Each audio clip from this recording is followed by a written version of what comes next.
Recording in progress. And I'm going to share the rules, the agreements, and we're going to get this party started. What's up, y'all? Andy McCabe here and friends for the Restoration Rebel Roundtable of Thursday, December 22nd, 2022. Here we go. Agreement number one, I will protect the value of my services. Offering free services only serves to erode the value of similar services industry-wide. Agreement number two, I will practice incredible transparency. I will explain the claims process to my client. I will not hide pricing details or falsify reports. I never communicate with an adjuster without also communicating with my client. Agreement number three, I do not believe in competition. The restoration companies in my market are part of my community. Amen. I will be an active member of my community. It is our unbreakable unity that will create the change that we strive for. In agreement number four, I am willing to walk away from any project, client, or contract that is not compatible with my values and stated mission.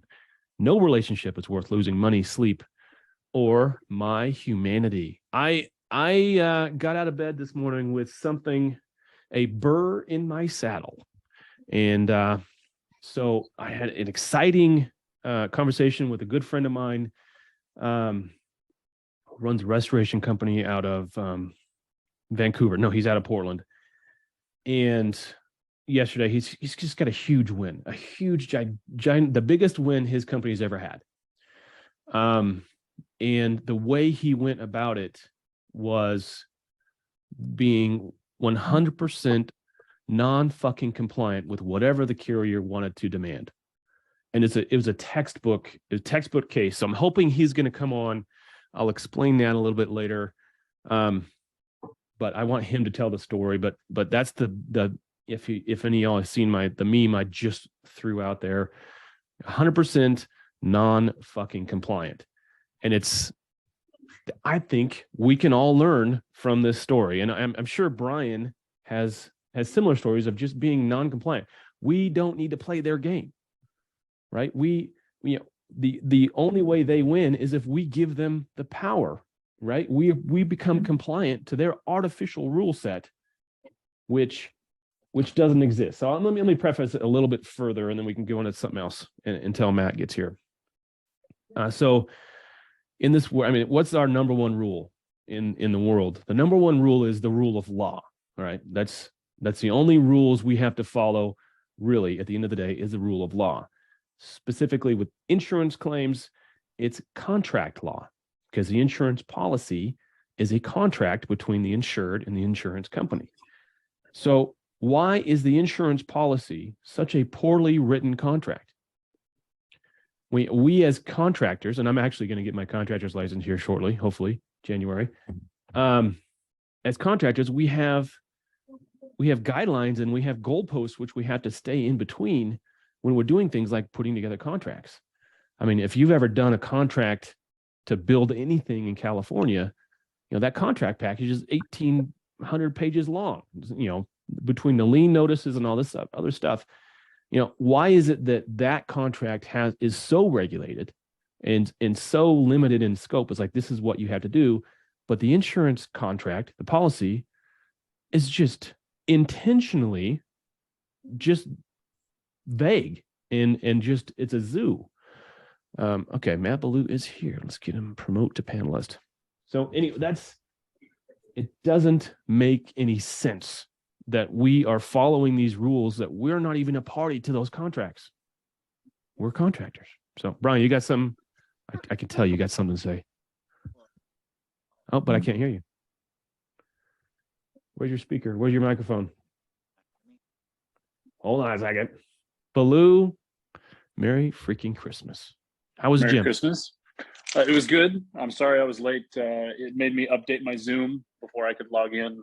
So I can download everything again. I know, it's terrible. I'm surprised you have Zoom. Well, don't lie to me. You had to install it. I've probably got over 100 apps that need to be updated on my phone. I just don't keep up. But it's working. It's working. Merry Christmas. It's good to see you. Yes, sir. It's been way too long. So I prefaced. Mr. Roush is trying to figure out his microphone here. All right, yeah. Jump on your iPad. We'll be here. So I prefaced. You and I had a conversation. Was it yesterday or day before yesterday? about this project, and I don't want to name the project. Sure. I don't even really. It's in Washington State somewhere, right? Yep. But I got the distinct feeling, and I think you share that feeling, that you're about to have the biggest monetary win that your business has ever had, right? Yeah. Yep. No question. I mean, it's a project that's going to change the whole trajectory of our company for sure. Yeah. Exactly. It's that scale. I mean, so without really getting into it, let's talk broad numbers. So Sure. your gross revenue last year versus this project, is this project more than what you did last year, right? Not quite. Almost. So one project nearly eclipses your entire year last year. So that's how in round numbers, it'll effectively double our revenue. That's awesome. It's awesome. Yeah. So based on our conversation, I put together a meme today, and you probably haven't seen it because I just put it out 15 minutes ago, but I already know what it says. It's 100% non-fucking compliant. And that just, I mean, you have done, and I told you this when we talked, you have done everything correctly on this. But let's tell the rebels how it went down. Why don't you give us a background on the project? It's a big project that you were initially you were not talking to the insurance company, right? So how did you get, take us up to the point where you signed the job and when the insurance company first came in? Fill in that blank. Sure. So it was a little bit serendipitous. I mean, we were already on their That's right. You were on site doing some really cool robot-based laser removal stuff. Okay. Yep, that's right. So we were already doing work for them. They had a fire. The contact from this company reached out to my on-site contact, my general manager, who was managing that project for us, and said, "Hey, Ty, we've had this fire. Do you know of anybody?" And he's like, Yes, I do.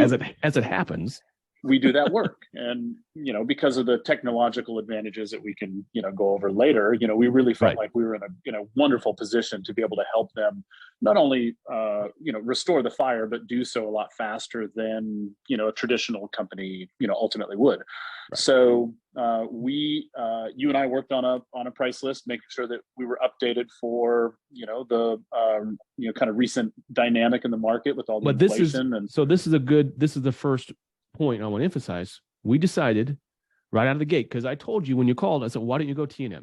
Why not use T&M? Yep. But it was decided to go Xactimate. So that was the path. We were going to use Xactimate to not only bid and estimate this job, but we're going to use this to build this job as well. Yep. So that was a choice made at that point. All right, keep going. So we put a price list together. We because you had put a schedule of fees together, which was north of what Xactimate was. Yeah, for sure. But again, I mean, Xactimate didn't include the recent, wage inflation that we've seen, over the last even months leading up to that project. So we put a schedule of fees together. The other thing that we did that I think was a stroke of genius, and I have to thank my attorney for this, she put into our contract that we mark up all sub bills that we manage 10 and 10. That's in your contract. 20%. And that was very, very key on this project. And I'll touch on that in a moment. Yes. Yeah. I can't wait. We're not there yet, but yes. Yeah. Well, side note, it helps having your mom as one of the best lawyers in the freaking country. So there's that. And she specializes in mergers and acquisitions, large contracts. So this was right up her alley. So she's done a contract or two in her time. And she's done a number of them for me. So she was obviously very familiar with what we were looking for and what we needed to protect ourselves against. So, but having that provision was key, and it stated right in the contract that this is how it's going to be, and that is everything. And it turns out to be, what's going to be the profit center of this project. Yeah, so 100%. Anyway, so we get the client signed. We go out, we scope it, we do a full Matterport. Took us 5 or 6 days. This is to put it in context, it's about a 15,000 square foot building. that also has catwalks, and it's got rooms that don't have doors to anything other than the outside, so they don't connect to each other. I mean, it's we ended up complex. with about 6 different Matterport spaces on this one. That's right. That's right. But And it's also building. It's a testament to Matterport's platform that this was the first project your guy had ever done in Matterport, and he got it done. And so, yeah. Also, the Matterport, we actually did the Matterport before they signed our agreement, and I really feel like, yeah, the biosweep is important. Yes, the dry ice is important, but when we were able to show them that Matterport, it just set us apart from the other two companies that they were interviewing. You just walk them through. Yep. Oh, what about this area? Well, let's go look at it. Oh.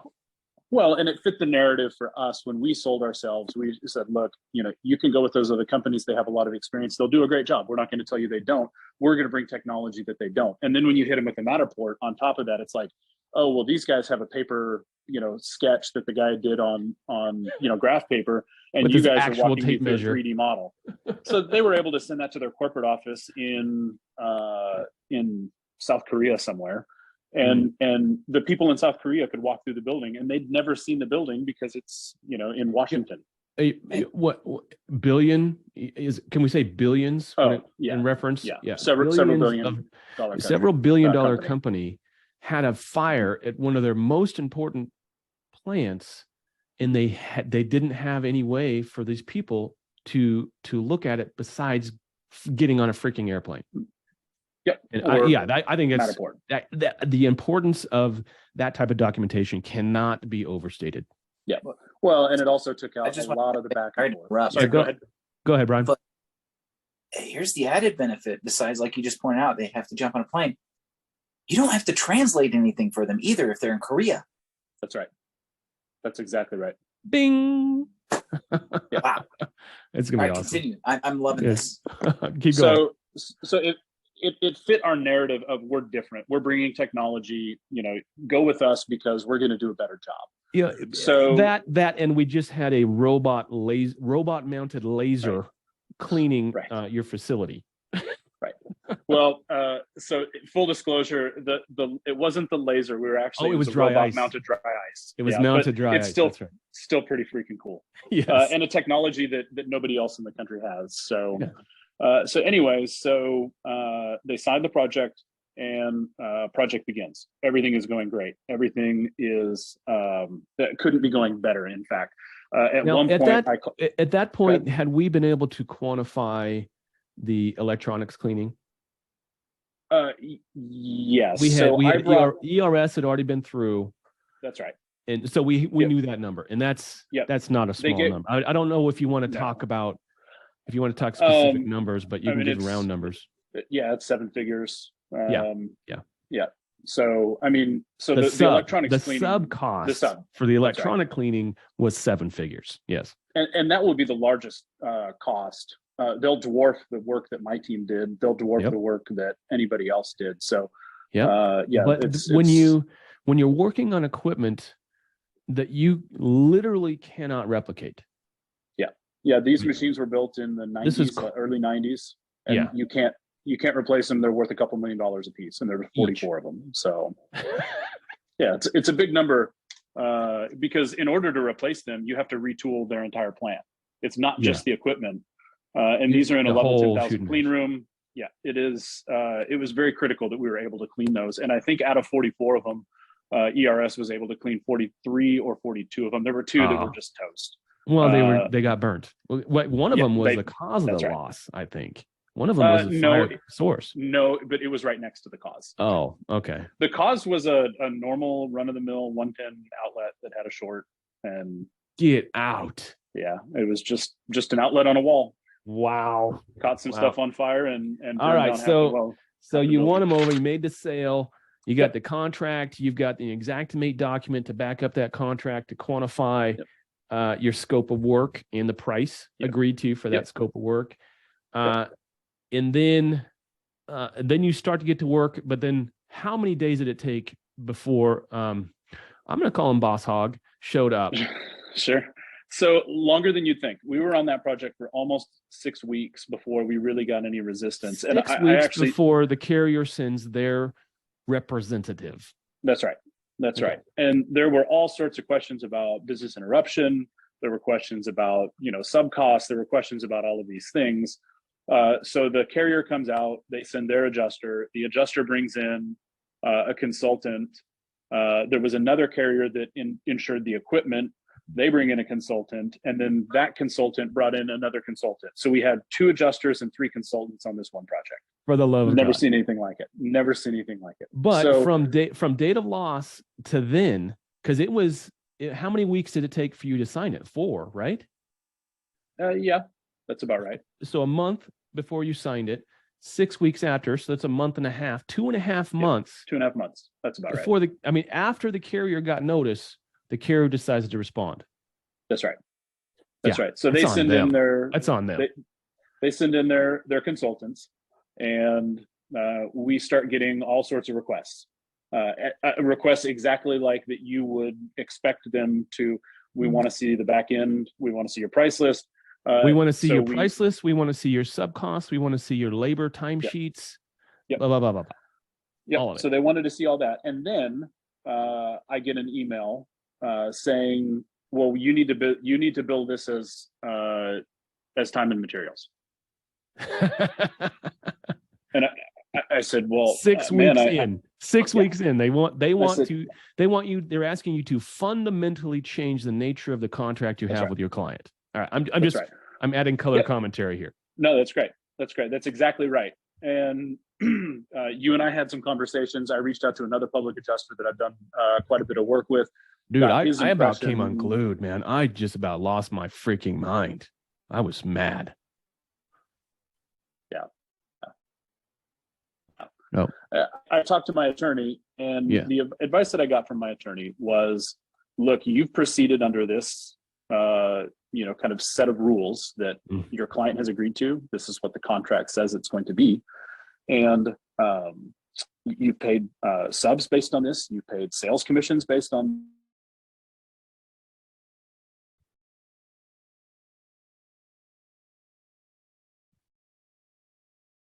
Uh-oh.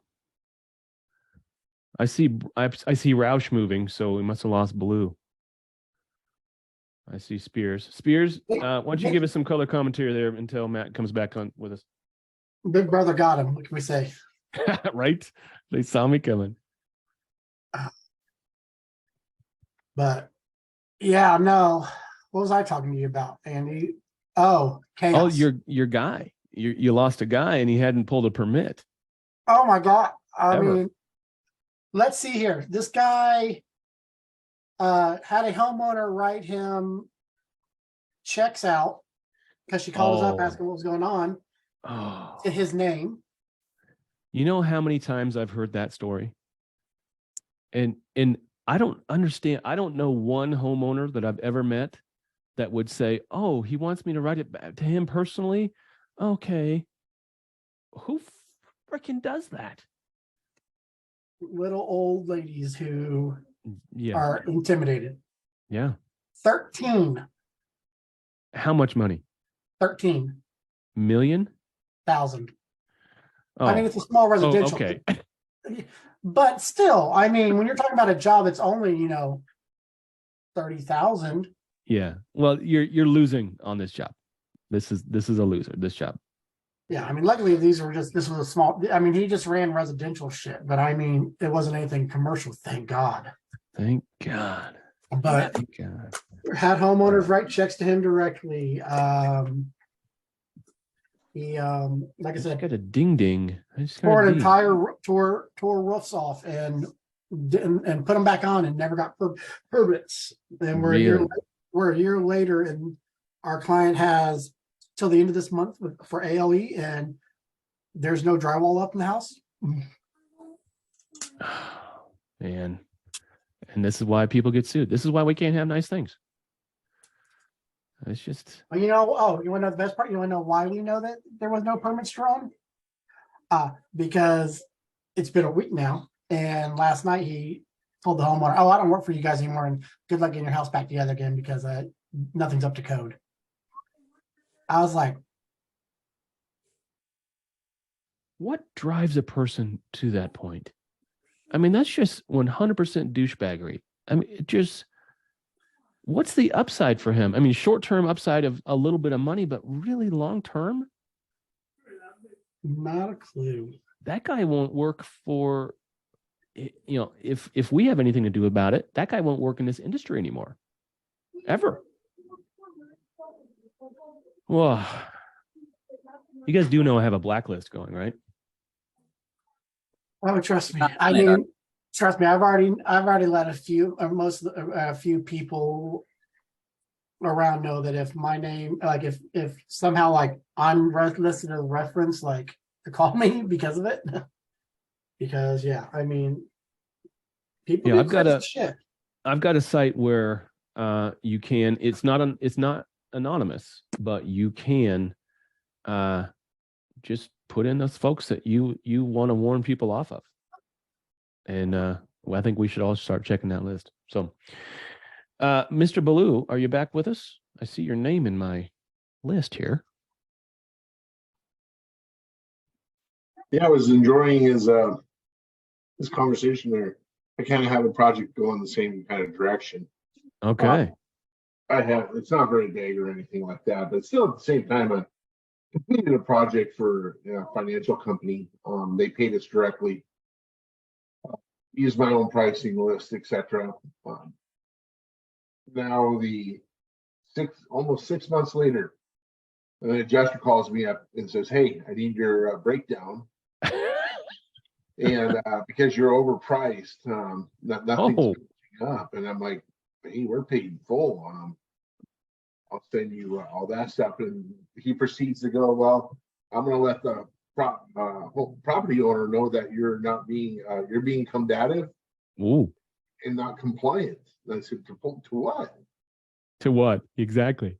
I have nothing to do with you. My files are closed. My job's been closed out. Yeah. So can they really even do something like that? Come back 6 months later after the property owners paid them? Well, you're asking the wrong question. They can do whatever the hell they want. Exactly. Doesn't Exactly. mean it's gonna fly. Of course he can. They can ask whatever the hell they want.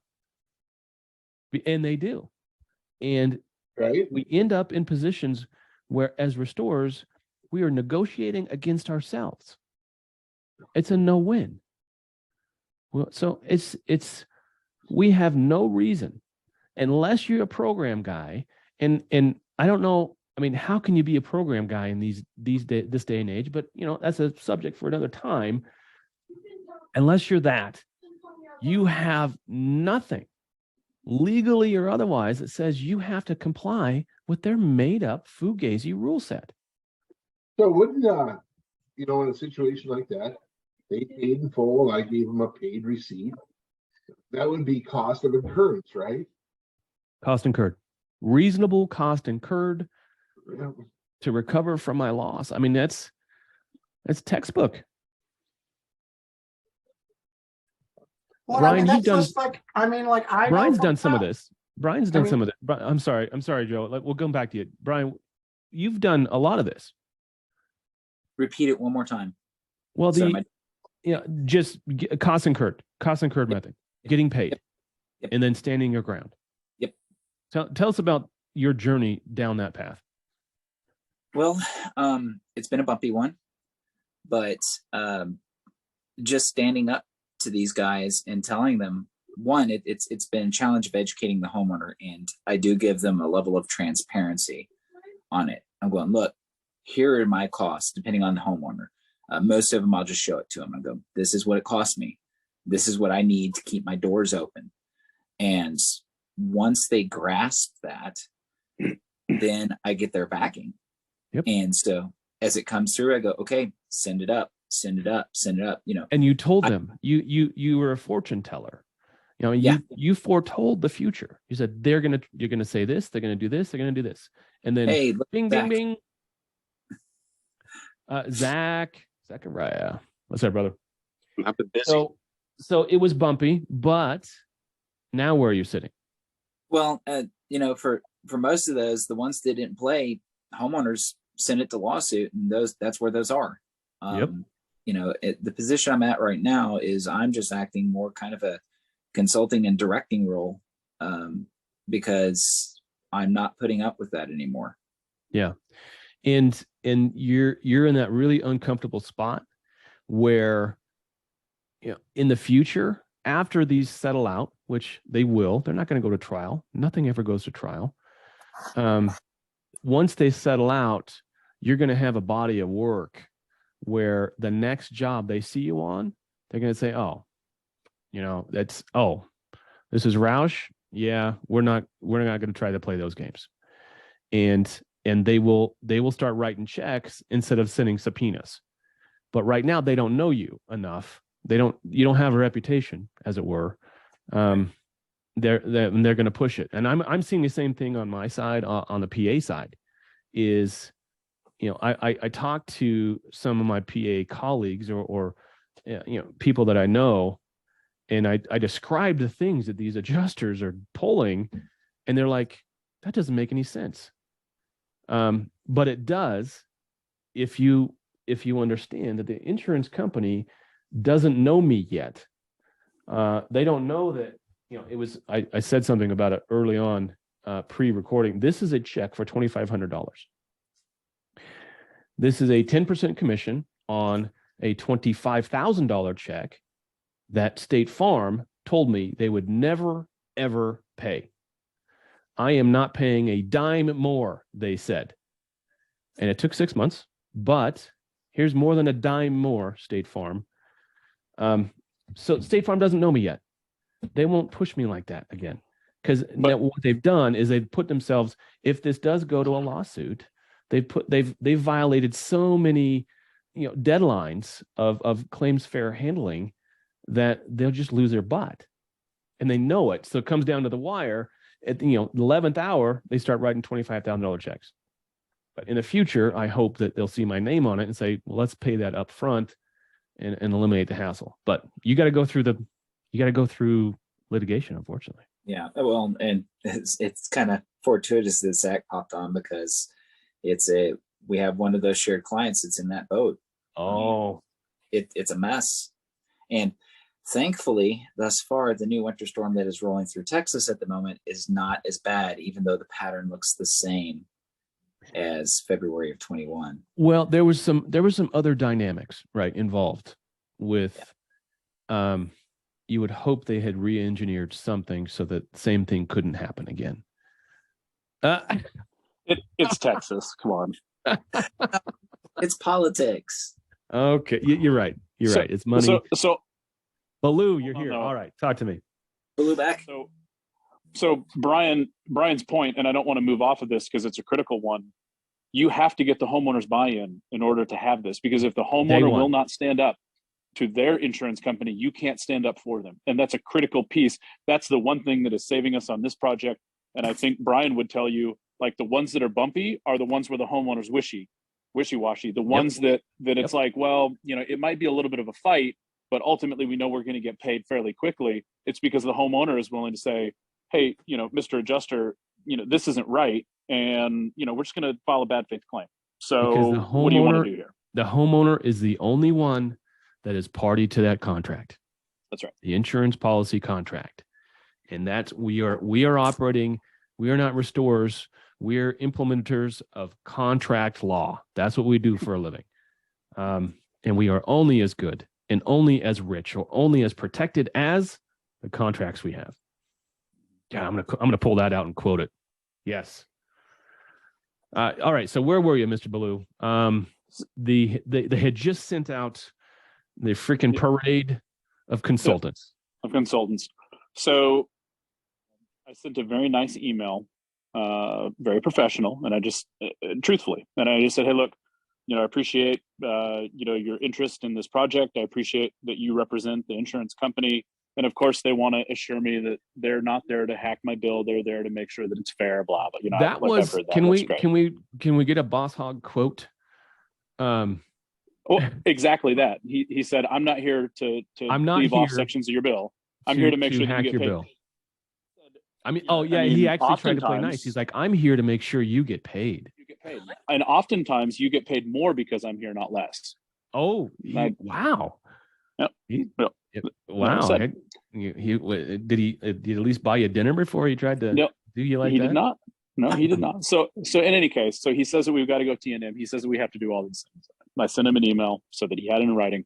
And I said, hey, look, I appreciate who you represent. I appreciate, your interest and what you're trying to accomplish. Ultimately, you're not my client. My client is who our client is. If they choose to provide you with any of this documentation, that's going to be, completely up to them. But, ultimately, I have an agreement signed with my client that says that we are going to bill this based on an Xactimate price list that they have signed, that we are going to mark up our sub bids 10 and 10. And this is how we're going to proceed. And So I have never received a response back to that email. You never did? No response back. And it's been 6 months. Of course. 5 months. So one key point of your contract is the Xactimate PDF portion of that contract was only there for backup. That was not the lion's share of your contract. Yeah. And I think where a lot of especially newer restorers go wrong is they rely on that Xactimate printout in some sort of opening statement, and that becomes their contract. Right. But there's no one in the land that has a 9-page opening statement. It's all 1 page. So how can you get all the proper things you need in a real contract on a cover sheet on Xactimate PDF? You can't. Exactly. Brian agrees. You can't do it. And when you do it, you're only asking for trouble. You're asking to be tore up.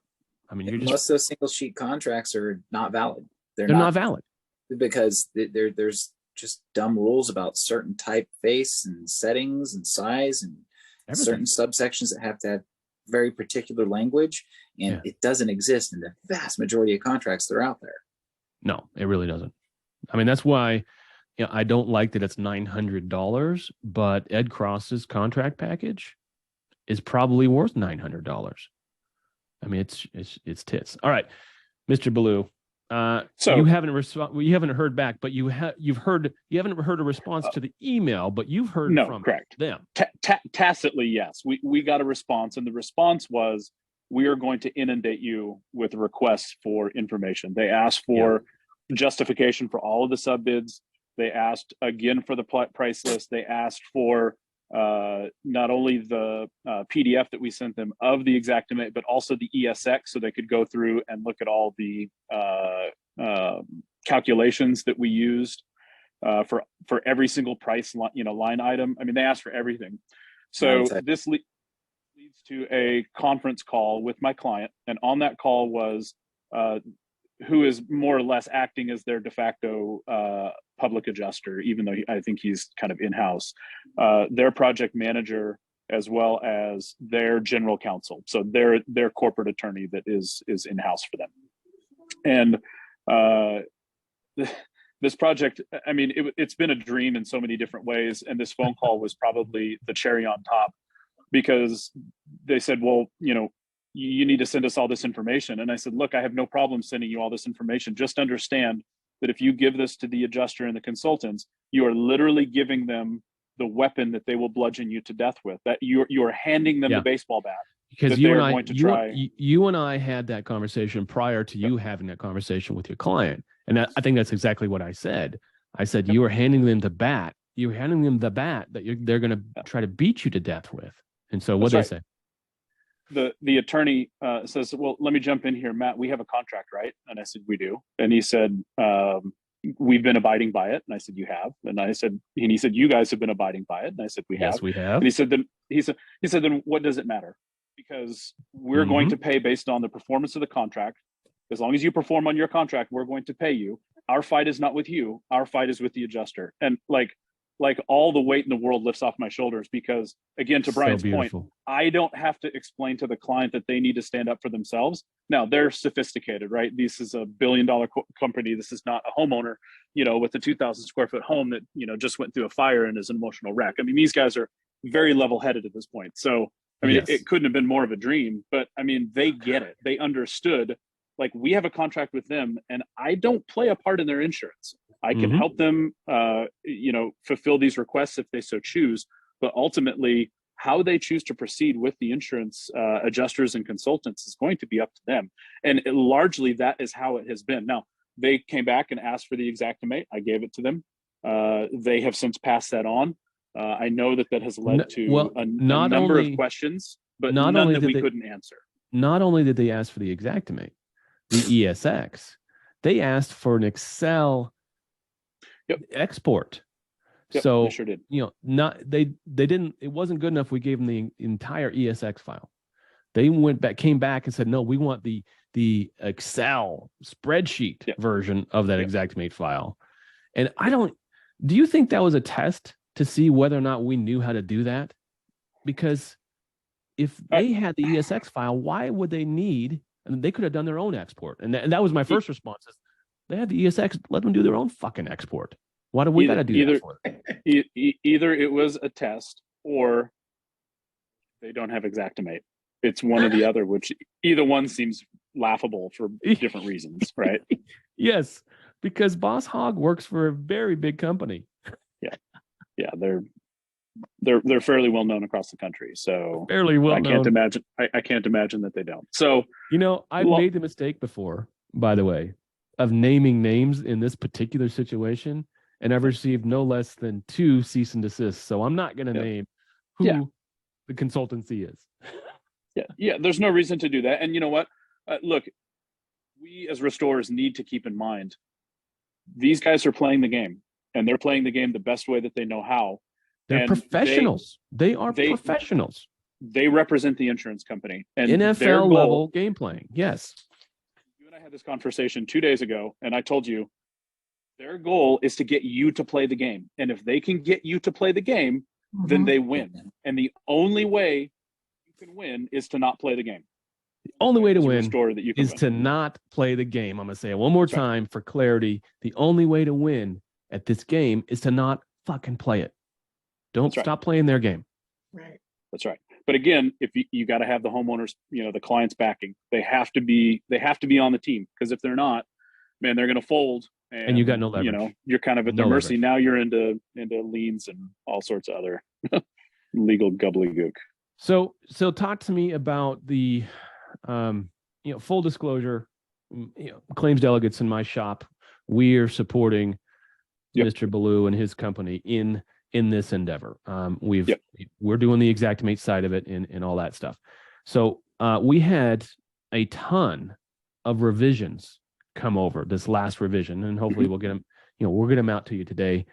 What was behind? I mean, we're talking over 150 different revisions on this thing. What was behind that? What is your strategy and process going into this last phase of this claim? So, the way that we wanted to proceed was to make one revision at the very end. So go into each room and say, okay, here's the scope of work that we guessed was going to need to take place. That we anticipate doing. Yes. That's right. That's right. And that's the only Xactimate we provided them, is that very first, almost before we stepped on the project on day one, like, here's what we think it's going to be. And it hasn't been revised since. And we didn't really see a lot of motivation to revise it until we knew everything. Right. So why go through the time and hassle?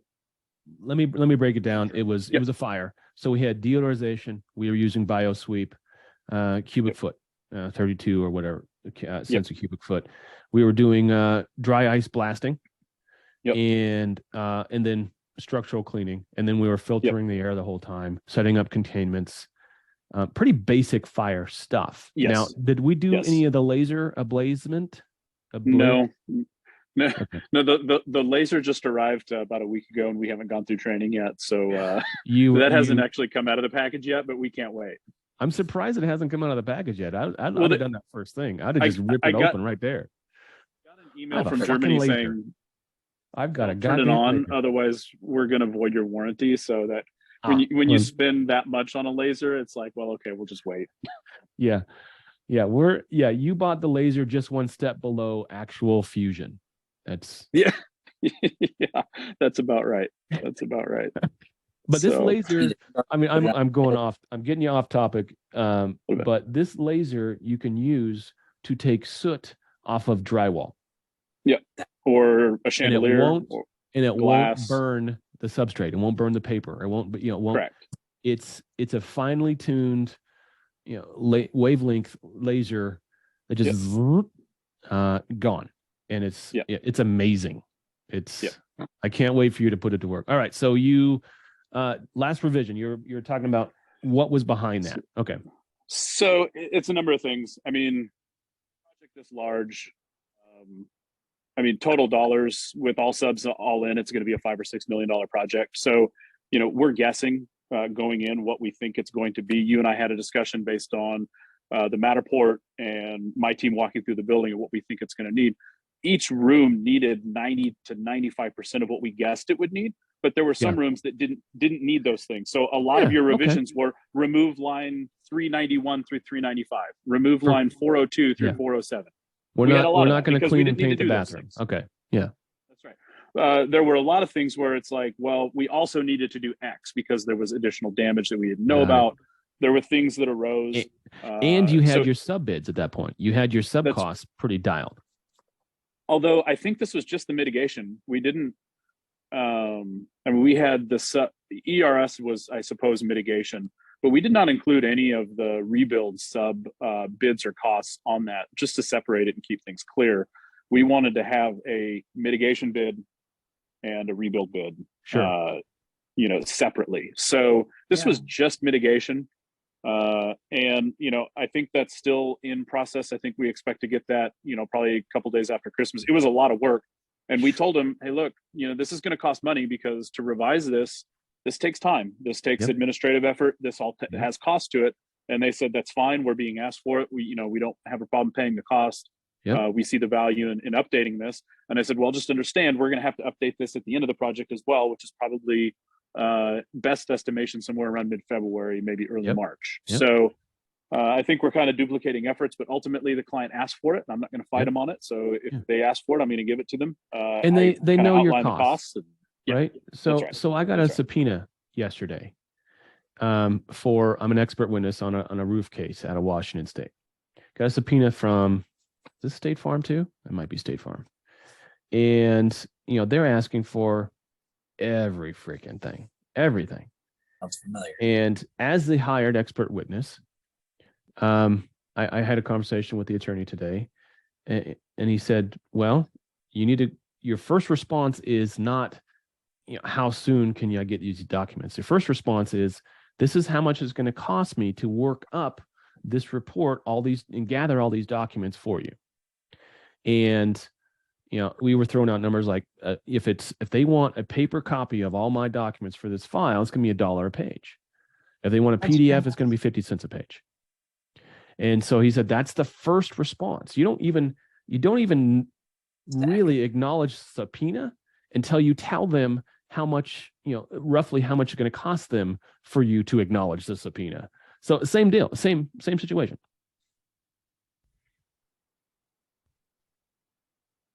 Oh, did I lose you? Did we lose them? No. Oh, there. I'm here. I was nodding my head. My video restarted, so I was. So where I think this is going to end well. Where do you have high hopes? Obviously, I don't want to jinx them. I'm gonna knock on some wood. When do you think you're thinking you're gonna? Well, first off, you're not even done with the project yet, right? You got another month. Project's not complete. Yes, we've got. ERS has another probably 3 weeks of work to do. We've already rebuilt half of the building, so all of the mitigation work and the rebuild has been done on half of the building. All the mitigation, about 80% of the rebuild has been done on the other half, the source area that was more badly damaged, obviously. There's still work to be done, but they continue to pay their invoices. I will tell you, I turned to my GM at one point and I said, a project this large, this is too easy. Something should have gone wrong by now, and nothing has. Again, knock on wood. Right. But we've been very lucky. The other piece to this that I can tell you that has just been a godsend is a little bit off topic, but we're all restorers and everybody's going to nod their head when I say this, but your project manager will make or break you. My project manager could not have done a better job. It is not possible. This is, like I said, this is a $5 or $6 million project that we were ahead of schedule on, which is unheard of for a project that large. Everybody's behind schedule. We were ahead of schedule on that project until we ran into a supply chain issue on some HVAC equipment that simply was not available.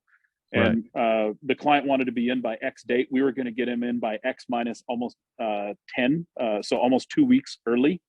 Wow. Now that got delayed, unfortunately, because from day one we were trying to source these HVAC parts, and the lead time on them was 180 days. There's nothing we could do about that. But ultimately, everything besides that was done 10 days ahead of schedule on what amounts to 3 months worth of work. And all the credit goes to my team, not only in the office, but also my GM who handled the project management on site. Your project managers, they're worth their weight in gold. If you have a good one, do everything you can to keep them, because they will make or break your success. Yeah, they really will. So they really will. It is the crux position in every restoration company. It's the rubber hits the road. Yeah.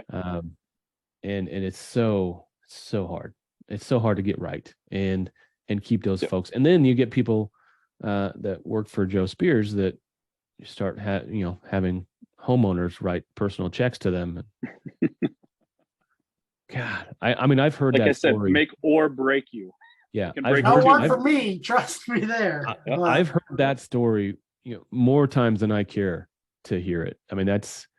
They're in such a position of power and influence, and if they've got anything personal, like they got drug issues, they got alcohol issues, they got family problems, they got debts, right? Those are going to bleed over, and we have to, to a certain extent, we've got to hand them the keys to our kingdom, because we can't hamstring these folks, right? We can't be the bottleneck for these guys that are going to go out and get it done.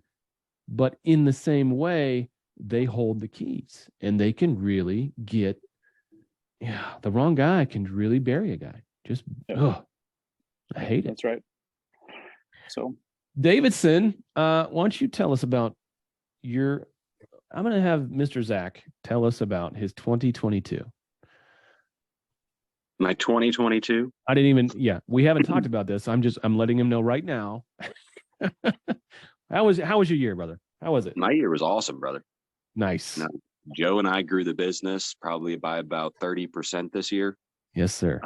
Landed several new clients that are actually good clients who know what we need to submit a good sheet back to them. Mm-hmm. Got a new client here about a month and a half ago that all they do is large loss, $100,000 plus. And a week ago, they made us officially their team. We will write all their stuff.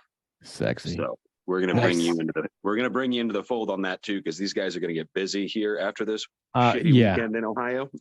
Yeah. If there's one thing that I can say for sure, this storm system is going to generate, it's plane tickets. We're all going to start getting on freaking planes. Hey, I'll just have to walk around. I'm right in the middle of it. It's going to be negative like 10 degrees in Indiana tonight. Oh, you got nothing. How cold is it going to get there, Zach? Well, it'll be like Joe said, it'll be like -6 to -10, but that's just the actual temp. Yeah, wind chill is going to be ridiculous. Like step outside for 5 minutes, your nose falls off type cold. Zach, you're in Ohio, right? Yep. What part? Cincinnati. Yep. See, I'm in Indianapolis, so. Hey, we're only an hour and a half from each other, brother. So yeah, I know. You guys should probably do lunch next year. You guys I just feel bad for Chicago. I feel bad for those up by Chicago and all, where that damn Great Lake effect happens, because that wind will literally freeze your bones. If you've never been to Chicago in the wintertime, don't do it. It's just not right. No, it ain't. It ain't. I damn near died once, because I went downtown without a coat. That was my sole mistake. It's cold in Chicago in the summertime because the wind blows through those buildings, those skyscrapers, and it just whistles. Yeah. So has a freezing rain hit there, Ballou? No, it's supposed to come in the next couple of hours. Tomorrow. Oh, tonight. Okay. Yeah, tonight. Yeah, the freezing rain in Portland, Oregon. Epic. That town shuts down. Yeah. Well, we don't have any plows either, so. No. Well, what good is a plow when you got this much ice caked onto everything? Right. Yeah. I remember the last big winter storm, 04 maybe, 05, somewhere in there, where I mean it was literally, I mean, it's not exaggeration, this much ice on every surface. Yeah. And we were still trying to respond, but oh my God, there's so many wrecks. I'll put it this way here. It's so bad. I mean, I know how bad it's going to get because there's going to be house fires galore because of how much prepping people are doing. Zach tried to set his house on fire with his flu. The thing is, like, don't start with that. You want to talk about how much people are prepping and trying to make sure their houses are ready and everything, like, and over prepping. I had to go shopping for groceries at Menards last night because there was like literally every Walmart and Meijer and Kroger in our area sold out of every piece of meat, every piece of bread. Are you kidding me? Oh no, they're acting like it's Armageddon out this way, man. It's a joke. Really? 7 degrees in California. If you guys have access to a Menards, they have a wonderful grocery department, by the way. Like what is a Menards? I'm a West Coast. It's a Big Lots hardware store. Think like Lowe's, but like at 30% off. It's like Lowe's meets Walmart. Yeah. Get out. I like it. In one store. I want one. It's a beautiful thing. We love Menards out here. We don't have them on the West Coast, man. No, we don't. Although Ace Hardware has a mean caramel candy selection. Think kind of like Ace Hardware, but it's the size of a Lowe's. Hey, Andrew, if I may interject, you mentioned that you're going to be a professional witness. Yay for you. And I said that extra income. Just make sure that your professional liability is enforced. Now I've got a couple different policies, but it's a good reminder. I should review them today. So also, a lot of people don't realize that professional liability is the same as errors and omission. Yes. It means the same thing to create an error or admit you screwed up, or they just don't like what you said and they want to try to see you. Yeah, I'm waiting for the day where I think I might be insured with somebody like Liberty or something for my E&O. I'm waiting for the day that Liberty decides to sue me, and then I just call them back and say, hey, you're suing me. Take care of it. Yeah, good luck with that. Even with the guys who have the package policies, typically everybody that's probably on here, you have your general liability, your pollution liability, your professional liability, and it's all packaged together.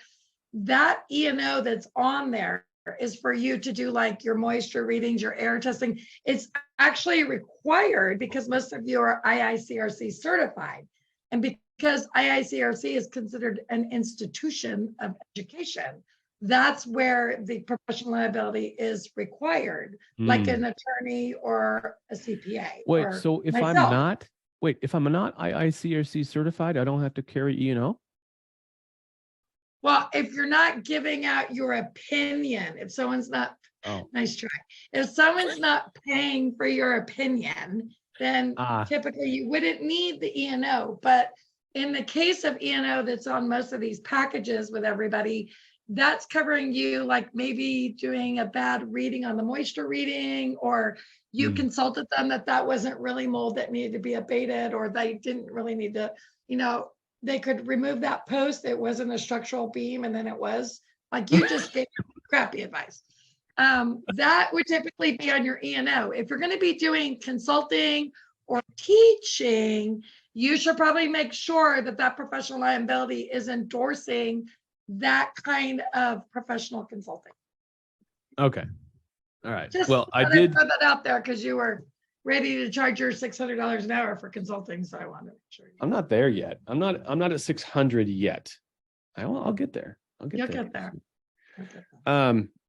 Yeah. What's funny is I use an agency. Now, you don't sell regular insurance. You're workers' comp, right? No, I'm everything. You're everything. Okay. Professional workers. Okay. Workers' comp is kind of my baby because nobody really understands how screwed they're getting and what a broken system workers' comp is. So I tend to take it on because no other broker wants to in this. Okay. But you'll do everything else. Yes, sir. I do the GL pollution professional. Flat rate, no audit. Woohoo. Based on I was just about to start pimping another agency. I would hate you for that. So out of respect for you, Jennifer, I won't. Thank you. Thank you very much. But Now, let's, just if I could do a plug. There you go. You were confused. Golly. Okay. So there's about 2,500 insurance company in the United States. Out of those 2,500, there's probably 5 that want to play with fire, water, mold, lead, or asbestos. Well, Out of those 5, there's only 2 that will also allow you to write workers' comp with them, but Okay. that's only if they get the general liability also.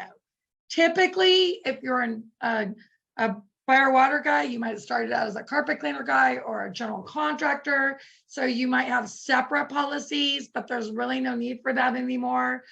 And you don't have to have your general liability audited based on your payroll or your subcontractor fees, or you can get a flat rate, no audit policy based on projected gross revenue. So if you project that you're going to do 5 million this year, and then you say, hey, Jen, we're just going to do 5 because here's my P&L balance sheet. It just says 4.8. Wow. And that's what I'm going to say.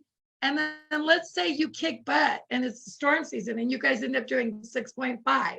That carrier can't come back at the end of the year and be like, hey, by the way, we only charge you for 5 million. We want to collect on that other 1.5 million.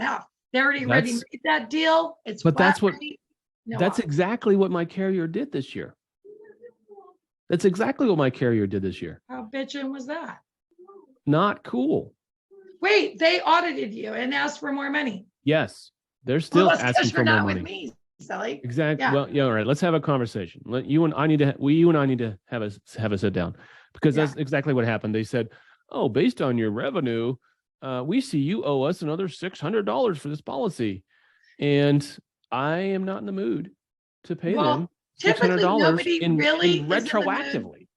Right. So typically no one's in the mood even for a workers' comp audit, which they require that on everybody forever. Anyway, but all right. On your liability, you don't have to have an audit. You can get a flat rate. It doesn't have to be, and they're not the IRS, you guys. I don't understand. Y'all let them, I don't understand. You guys let them in to look at all your crap, your payroll reports, your this or that. Hey, they don't get to do that. Well, you joined into the right episode, because this is the 100% non-fucking compliant episode. All right. Yeah, stop that shit. We will not guys. comply. We will not Stop comply. being stupid. Don't be dumb. All right, we're over time, but I want to talk about Chat GP, Chat BT, Open AI. I want to talk about Open AI. But first off, does anyone else here want to say anything about what we covered today or what they had for breakfast? I just want everybody to have a good Christmas. If you celebrate Christmas, happy Hanukkah, happy whatever you celebrate. Take some time off, finish the year off with your family, have some quality time, and get prepped for a good next year. Yes, sir. Yeah, here. Yes, sir. All right. This artificial intelligence is here, folks. And it's crazy. It's here and it's crazy. I don't know how many of you guys saw what I posted last week about I had this system create a rap song about adjusters, and it didn't in the style of Eminem, and it didn't do a bad job. Damn, but let's say here, the examples here says explain quantum computing in simple terms. But here's where it really gets cool. Here's the capabilities. This system remembers what users said earlier in the conversation. So this is like Google, artificial Google that remembers what you just asked it and can augment that. So it's trained to decline, allows user to provide follow-up corrections, right? So let's just say write a nursery rhyme. I don't know how to spell rhyme. Oh, okay. About a fire at Christmas.